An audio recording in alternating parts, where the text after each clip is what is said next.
How to get started as a professional tennis player. Welcome back to the Underground, you guys. I've got a very special episode for you today. It's a special report, and I've been meaning to do this one for a good little while here. I've had a couple requests for it, so I'm finally doing it here. This may be an extended video, so make sure you watch all of it for all of the strategies, strategery, and the art of tennis war of how to get started as a pro tennis player. All right, let's get into this. Let's see. So how do you get here? How do you get onto the front page of the ATP Tour? How do you be one of those dudes? Well, you got to start at the bottom. So here's the ATP rankings. You got Djokovic, Nadal, and down the line all the rest. But what about at the very bottom of the rankings? What's the lowest ranking? And of course, there's points. Of course, we have a point system. You know, everybody has points, and these guys have several thousand on down the line. Now let's go to 1501 and up. Now generally, the ATP has about 2,000 players ranked at any one time, usually generally. Now these guys have, now let's go up here, let's explain some of these things here. So you have points, you got 3 points, 2 points, and then if there's a tie, if everybody has 2 points, it goes to how many tournaments have you played. The least amount of tournaments you played, the higher your ranking will be. So these guys all have 2 points, but they only have 1 tournament played. So the rest of these guys who all have 2 points, as we scroll down, see, they have increasing numbers of tournaments. See, these guys have 4 tournaments. Now they're up to 1561. Now the other guys have more tournaments, 5 tournaments, 6 tournaments, 7 tournaments, 8 tournaments, 9 tournaments. Now they're up to the 1600s. See, the other guy was in the 1500s because he played in less tournaments to get those points. So that's how you break ties. And then, okay, here we go. All right, 1 point. The guy with 1 point from 1 tournament is 1700 in the world. All right, 17. Now, of course, we have other guys who have 1 point from multiple tournaments. They played a whole bunch of events, 2, 3, not a whole bunch, a couple. 5, 6, 7, 8, 9, 10, 11, 13, 14, 15. Okay. Alexis Boireau, the French player. 15 tournaments played, 1 point, 2071 in the world. All right, so now let's look him up on UTR. UTR is another thing that we like to use to see just where everybody's at. All right, Boireau, Alexis Boireau, 2071 in the world. Alexis Boireau. All right, so he's going to be a 13 UTR. All right, now we have our notebook here. All right, UTR 13 is going to be roughly 1,000 to 2,000 in the world. All right, so this guy, 13.14 UTR, he's 2,000 in the world ATP, and then UTR, of course, has their own ranking here, where he's, 1074, 931, in that range. And of course, here's his French national ranking, at least according to UTR, 102. So yeah, that's number 1314. Now, how close is it? So that's 2,000 in the world. What about 1,000 in the world? What UTR do you need to be to get to 1,000 in the world? Well, let's take a check. Let's take a look. Alrighty, we'll go to 1,000 in the world. 1,000 in the world. What UTR do you need to be 1,000 in the world? All right, so this guy's. We'll stick with French because we had a French guy before. We'll go to French. Maxime Mora. He's 1,004 in the world. Maxime Mora. All right, Mora Maxime. So he's only 1328. He's only 0.16 UTR higher than the other guy. But he's 800, 900 UTR, PCR. But the other guy, Boireau, see, he's played a lot of futures qualies, and he's gotten a lot of good wins. ATP 2071.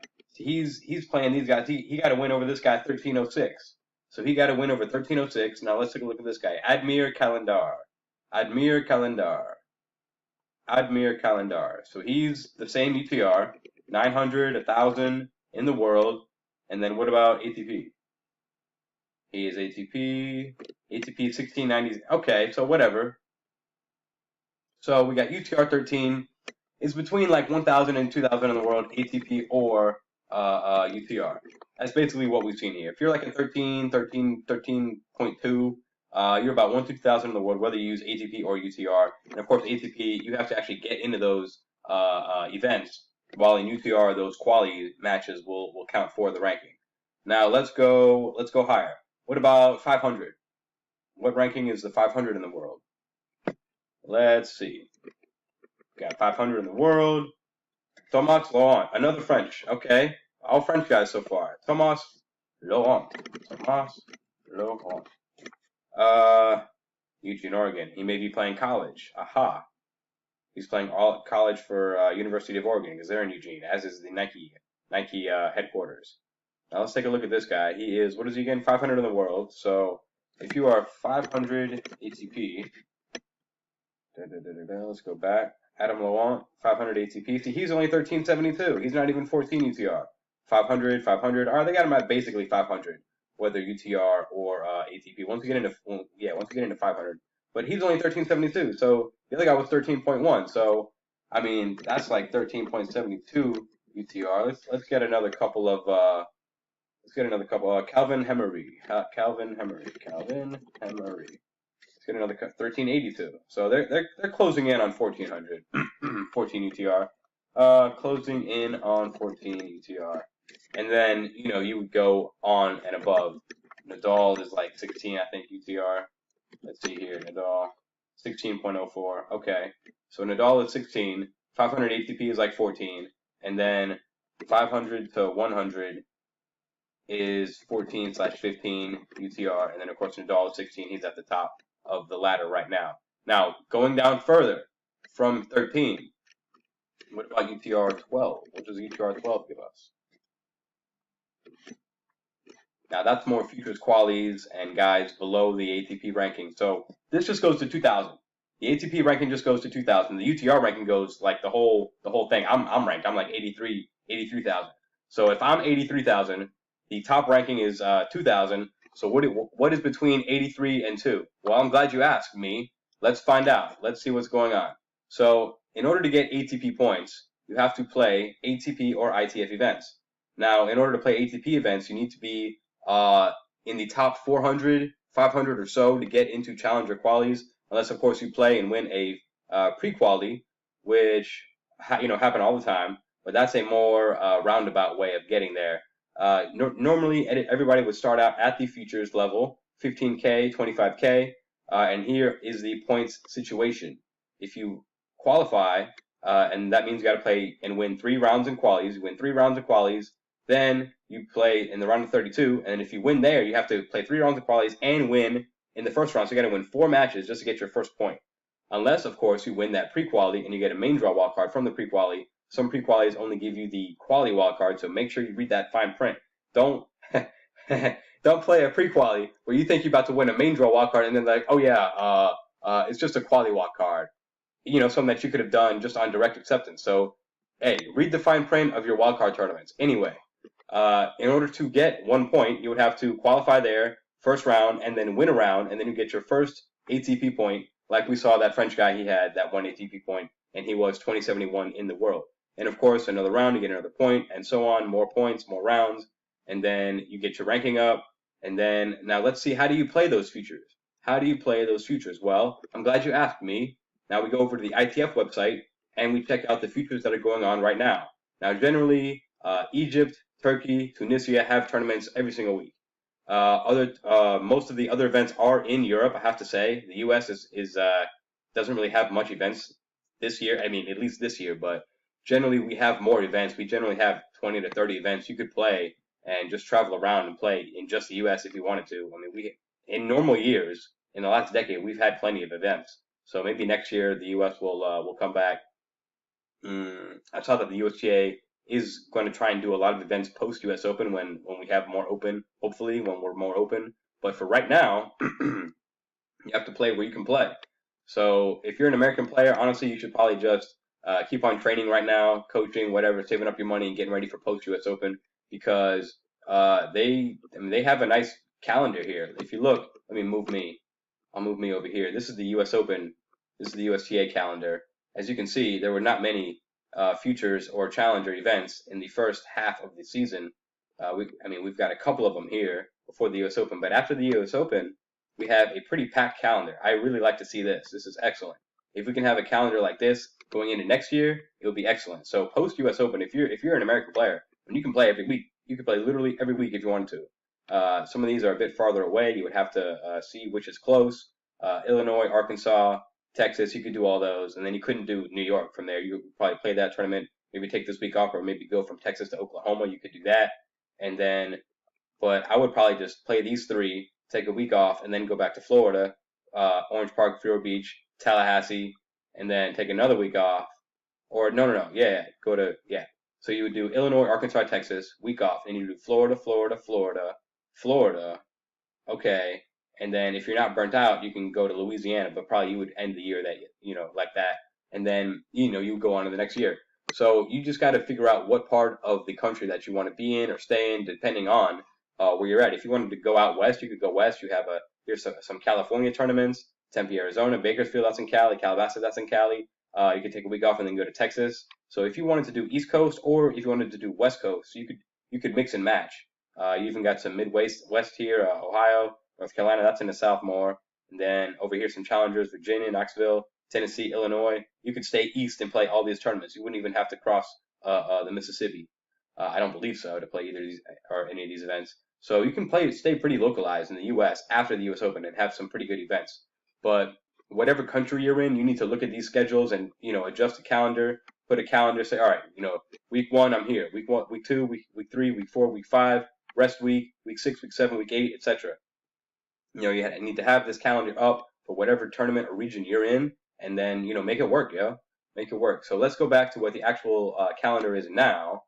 You've got now. Let's just take a look. Let's just see what's going on. Let's just take well, Antalya. They play a ton in Antalya. Let's see what they got in Antalya. Antalya and Monastir. These guys play like every single week.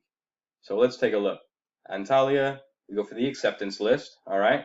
See if you can play, if you have any ranking at all. So let's see what's going on. So top ranking, 328. So you got all these guys, they're going to get direct acceptance. They don't have to play qualies or nothing. So last direct acceptance would be 507. And that's if they all play in their first priority. So you also have a priority list here. So they have a priority list right down here. So you have priority. So if these guys are all playing 1, these guys are priority 2, so they may not play. And some guys even with 1 might not play. They may play somewhere else, or the entry list is never what it is before the draw. Never. And then we have 2 special exempts. What is a special exempt? Special exempt is if you do well the previous tournament week, generally semis, but sometimes quarters, but generally semis. If you make semis the previous week, and let's say you were in the qualies. You wouldn't have to play quads. You would just get a special exempt right in the main draw, which can save you 3 matches and so much energy. And then in these futures, juniors have this reserve clause here. Now this is recent. This is more recent in the last couple of years. The junior reserves, I think they get up to 4, between 2 and 4, guaranteed direct acceptance, even if they don't have a ranking. Yeah, they 1928 and no ranking or an ITF ranking, but they do have top 100 junior rankings. So they can get in with their junior rankings, and they would get in to the event. Now, the rest are all qualies. Now look at qualies. Now, in order to get into qualies, you got to be like 529. That's number 1. Now, it's a 64 quali draw. So let's see how far we have to go. Let's see what the last direct acceptance in qualies would be. And make sure you check out all the priority lists, too. Now, they look to be all priority 1. So let's keep going. It is a 64 draw. We're at 800, 900, 1,000, 11, 12, 13. We're getting close. 1775, and they all have priority 1. That's tough. Because all these guys are probably over there and staying in that hotel and playing all these events all in a row. They do like 45 events a year there. And then we have the junior reserve alternates if any of the other guys don't play, and they're next in line with their junior rankings, their top 100 junior rankings. Now the alternate list after the 55. So you have 55, but you have 64. So what about those last 9? A couple of them will be wild cards. A couple of them will be, a couple of these guys. And then the rest will come from this alternate list here. Now let's say 8 guys get in from the alternate list. So 1, 2, 3, 4, 5, 6, 7, 8, and they're all priority 1. So this guy, Luis Martinez, if everything went the way I said it, which is likely, but it might not happen. It might be a couple spots up, or it might be a couple spots down. You don't know. But let's just say Luis Martinez, he has no ATP ranking, but he does have an ITF ranking. So the ITF has their own ranking as well, which we will get into in a minute. So they have their own ITF ranking, and then he doesn't have a junior ranking, and then you have the national ranking. So it goes ATP ranking, ITF ranking, and then national ranking. So if you don't have the ATP ranking, you can get in with your ITF ranking. So then you've got ITF ranking, and this one goes to like 3,000. Now these guys, it will be tough to get in when you go this far, but you never know. You never know. So yeah, that one goes about to 2857. So 2857 is the last of the ITF ranking. And just for kicks, let's look up his UTR. Mert Özdemir. 1124 from Turkey. So yeah, that ITF ranking, all you need, and let's take a look at that ITF ranking. All you need is 1 point, and you get on that ITF ranking. But you would get like between 1,000 and 2,000 in the ITF ranking. So you would get, and this is the 2020, but it's the same for this year. All you need to do is get to the last round in qualies, and you get 1 ITF point. So in those 3 rounds in qualies, if you win 2 rounds, and then you lose in the 3rd round, you get no ATP points, obviously, but you do get an ITF point. So you would get onto the acceptance list with your ITF ranking. So you would automatically be in a better position than anybody with a national ranking. And we'll also get into the national rankings in a minute. So that's how you get the ITF ranking.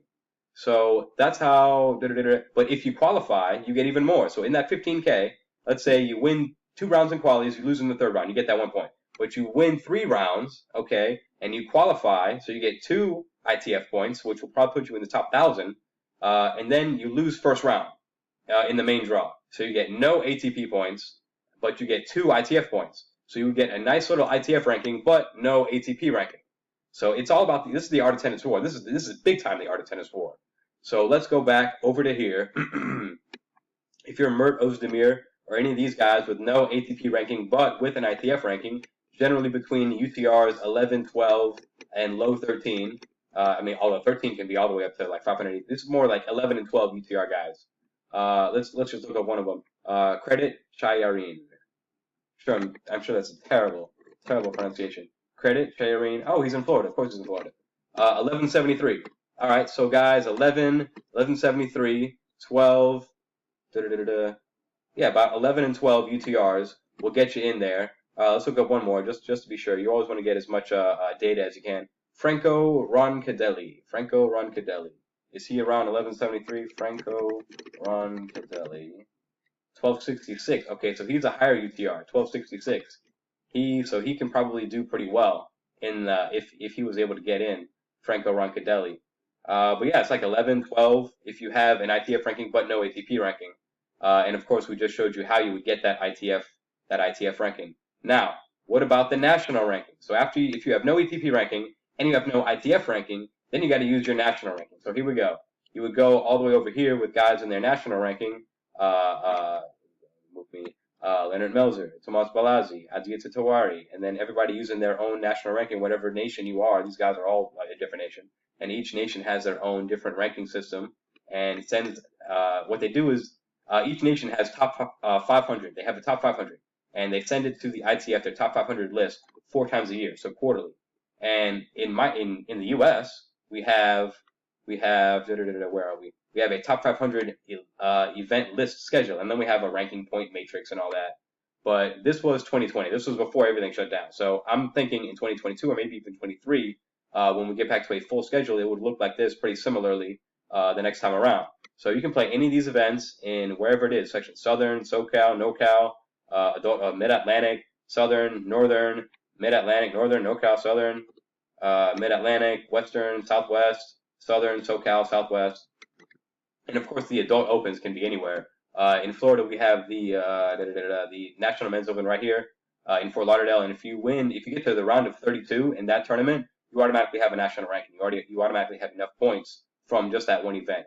And of course, this is a level. Can I move it here? This is a level 4. This is a big event, and I believe those are the highest ones. And then everything else on down the line, you would get, of course, less points for those, but they're still good. Sectionals, regionals, and on down the line. And of course, it's different in every country. I'm sure it's somewhat similar. I'm sure, other countries have a national tournament schedule and you get a certain amount of points for each round. And, at the end, you calculate it all. And, yeah, so that's how you get to be in the top 500. So yeah, that's how you get into these events. Now, what if you have no ATP ranking, no ITF ranking, and then maybe a national ranking, but maybe not a national ranking? How do you get in anyway? Because this is tough. I mean, this guy's the highest ranking one with no ATP ranking, and he maybe will get in, maybe. So what about all these guys? How do they get in? Well, the answer is they don't. Quite harshly, well, you got to look for another tournament. Well, what about here? This is Monastir, Turkey. Oh no, this is Tunisia. So the other one was Turkey. Let's look at Tunisia. Is it a little bit easier to get into Tunisia? So 360, 593 is the last direct acceptance. Got a couple of junior reserves here. Qualies, 600 is the top seed in the qualies. Let's make sure we look at our priorities. So let's go down. Priority 6. So this might be one guy who's not going to play. 2 guys who might not play. Keep going. All right, here we go. We got 2 guys who maybe won't play. So we can take an extra 2. Let's say one of the juniors will get in. So 57. Let's say the top. Okay. This one's a little bit easier to get in. This one you can maybe get in. All right, so we already got a couple guys who are in the qualies with no ATP ranking, but they do have an ITF ranking. Okay, so you just got to find a different place on the globe where you can get in. That's all. Very easy. So yeah, you got the ITF there. Who else is in as a direct acceptance? And then, a couple of these guys on the alternate list are going to get in. Probably 5 or 10 guys on the alternate list will get in, usually. So these guys have no ITF ranking, so we have to go to national ranking. So a couple of these guys are going to get in with just a national ranking. So, and a lot of these guys are not going to show up, so you need to show up anyway and sign in and try and get in as an alternate or a lucky loser, or if somebody doesn't show up or you sign in as a lucky loser or alternate. You got to hang around and see what's going on at the tournament desk on that first day of qualies, because not everybody shows up, and you need to take advantage. I mean, you already flew halfway around the world. You better stick around and play the alternate game. Shoot. So let's take a look at the tournaments that are taking place this week in those same tournaments. So let's see, look, Antalya and Monastir. So these are the tournaments that are taking place this week in Tunisia and Turkey. So acceptance list. Or let's just look at the draw. Look at the draw. We'll go to qualies. Qualies. All right. Who got in? We got a wild card. Well, Luz got in as a wild card. Direct acceptance. We got another wild card. That's 2 wild cards. Direct. Wild card. Another wild card. All direct. Oh, another wild card. So 4 wild cards. Local though. Direct. All direct acceptance. This Bulgarian guy got a wild card. Okay, maybe he knows somebody, or maybe he just hung around and stuck around, and they gave him a wild card, like what happened to me.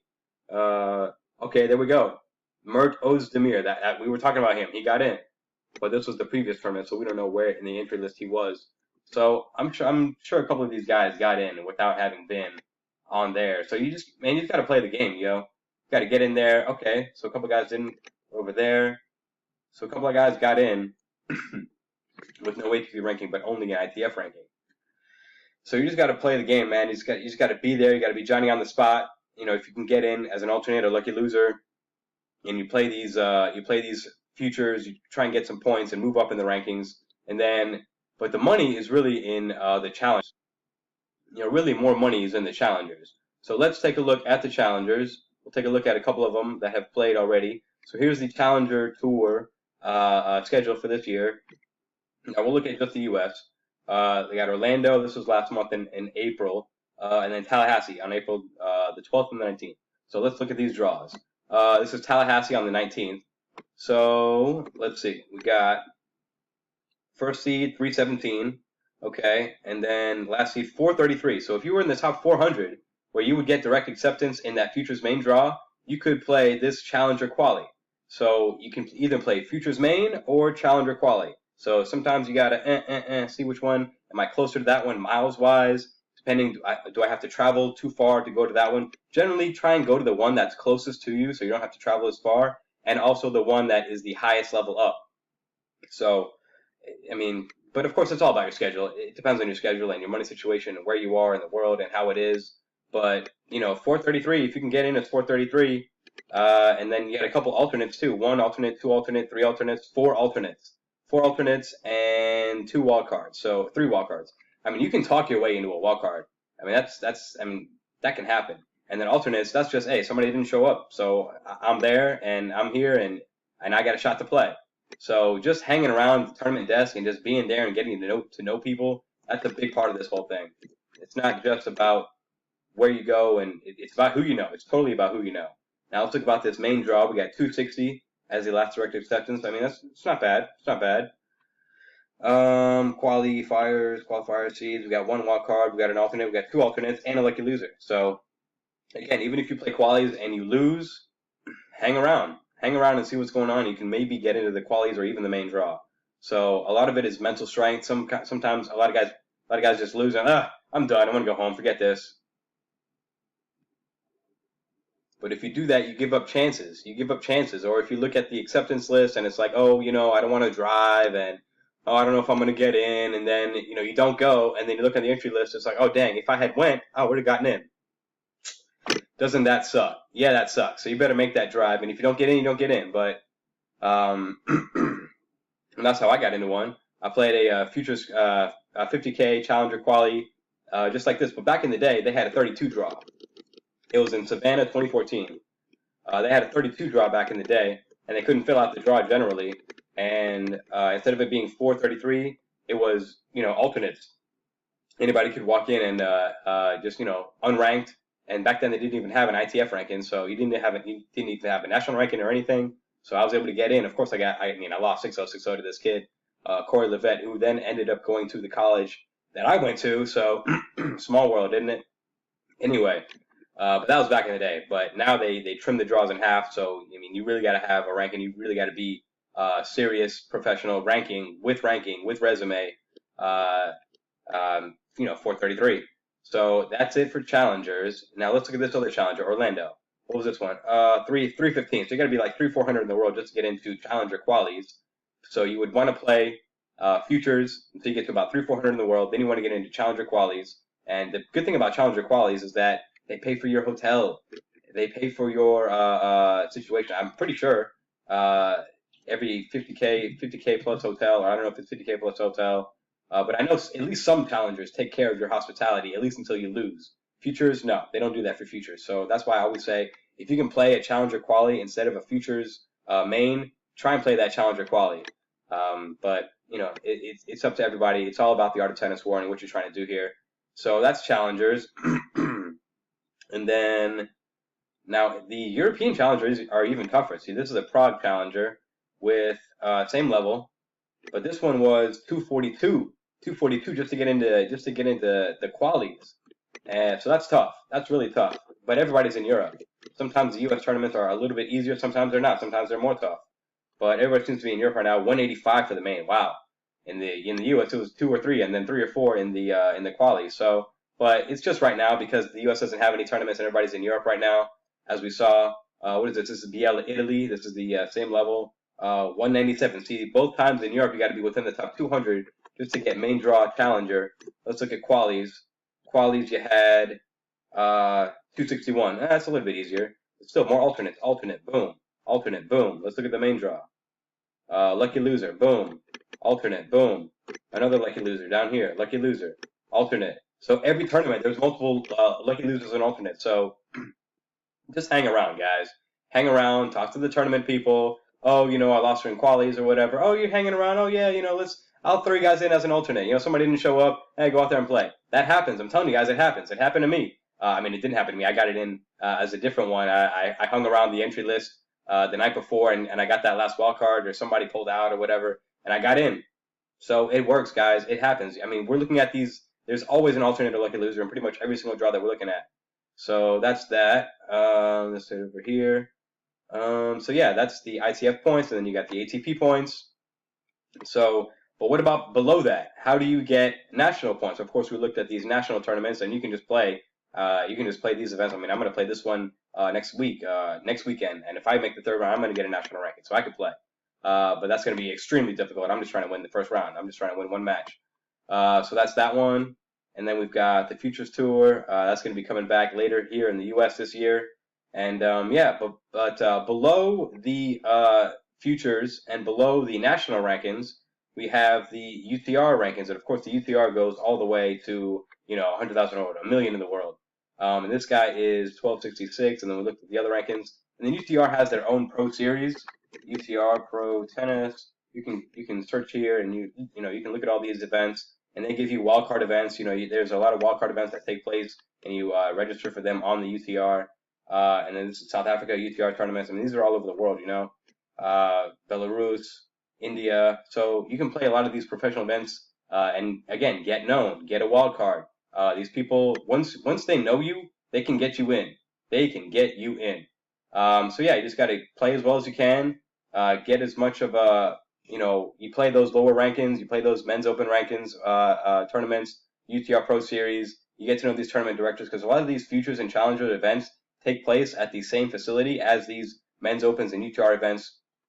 So you just get to know people, get to know everybody, and get lucky with a wild card here, an alternate there. Again, after the tournament, after the tournament goes off, hang around the draw for the alternates, hang around for lucky losers. Never give up on trying to play. And once you get in the draw, anything can happen. Once you get in, anything can happen. So sometimes the most difficult part is just starting. So make sure you can get a good ranking, at least in local events, and look at your UTR. Once you get UTR to like 10 or 11, try and play some national events. Try and get a national ranking. And once you can get that national ranking, you can go to the futures qualies and try and get into futures qualies. And from there, you just go up, get the ITF ranking, get the ATP ranking, and then start making that money, man.